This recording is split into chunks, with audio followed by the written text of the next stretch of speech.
Ouais, alors c'est des zones très très différentes. C'est vrai que si on prend Londinière, on est dans sans doute un des cantons les plus ruraux.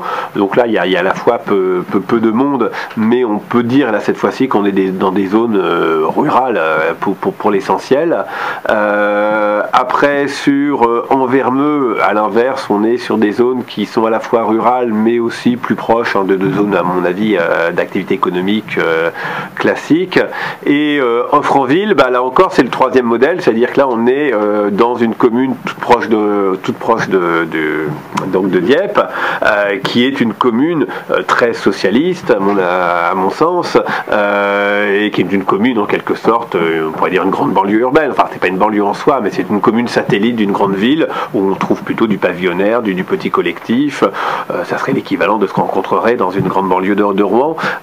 Et donc, une ville plutôt tenue par les socialistes dans un premier temps, même si là encore on a des tissus dans des couches sociales un peu différentes. Donc c'est vrai que si on prend ces trois cantons dont on n'a pas parlé, on a un petit peu là encore trois modèles de cantons, soit très ruraux, soit déjà des cantons urbains importants, ou soit des cantons qui gardent quand même des traces d'activité industrielle, donc qui sont des cantons plus ouvriers, on pourrait dire. Et donc évidemment ils ne votent pas de la même façon, et ils n'ont pas les mêmes enjeux face aux modifications économiques.